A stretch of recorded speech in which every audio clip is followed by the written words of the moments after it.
I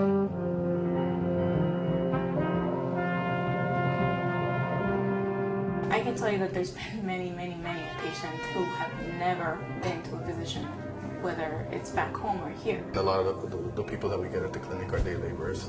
There's such a critical need for culturally competent doctors that can go beyond the problems, go beyond the symptoms. This idea that in Cuba is called la salud en la comunidad, health in the community, is about changing the environment. It's a truly revolutionary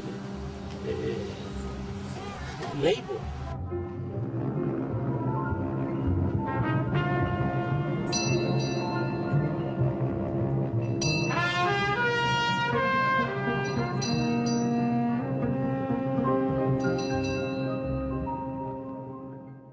The clinic that we're at, Clinica Martin Baro, is a clinic whose mission was to serve the underserved, specifically in the Mission District, serve the Latino population who's generally underserved. So this is Central American Resource Center. We came to them a couple of years ago with the idea of putting in a clinic, and they said, yeah, use our space. So this is the front entrance, obviously. This is what we do on Saturdays. We transform it into a clinic. And these are all undergraduate students taking care of every position. They're in charge of signing up patients, making sure that they get all the consents and the information signed, letting the patients know, what services we have, and signing them in, and getting all the information. So if we need to follow up with them, contact them, then we have all the information necessary.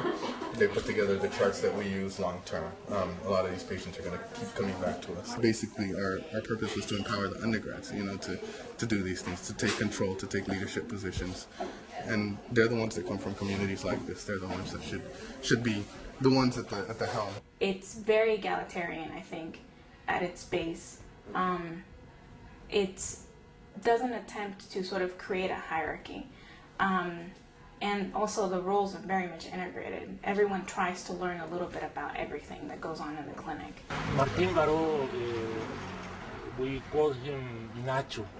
And Nacho is one of the 6 Jesuit priests that was murdered in El Salvador in 1989 by a U.S. trained battalion, the Atlacatan battalion.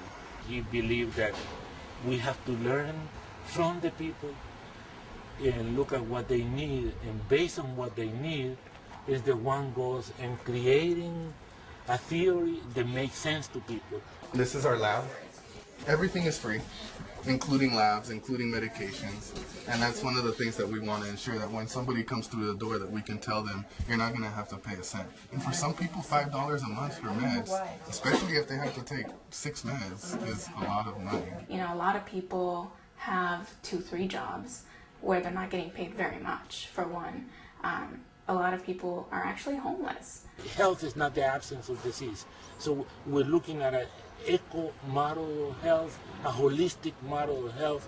So we're training students to ask questions about where people live, how many people live in a room, look at the social context. Basically, it was sort of an idea that 2 of us had together, so Carolina, Monico, and me. We sort of realized that we had similar histories in the sense that we sort of claimed having come from, the Mission District. We always had the intention of coming back and serving the community, having pretty much grown up in the middle of it, and, with parents that suffered through a lot of what the patients coming through the doors are suffering through. I had worked in a clinic like this at UC Davis where I did my undergrad, and she just had that sort of intention behind her.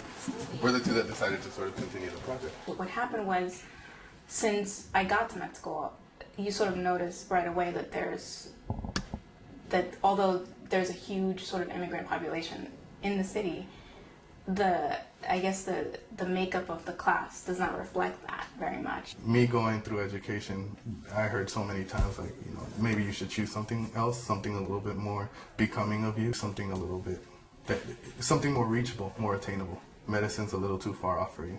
I have to say, I was somewhat surprised to find the extent of this, but a lot of the undergrads are in school full-time, working full-time or part-time, and they're dedicating, 10, 20 hours a week to this because, they're coming back to the community where they grew up, they're working within the community in which they still live, and they're motivated to provide services and serve basically. So they're working full time, going to school full time, and at the same time, we see them here every Saturday. We see them Monday meetings every single Monday.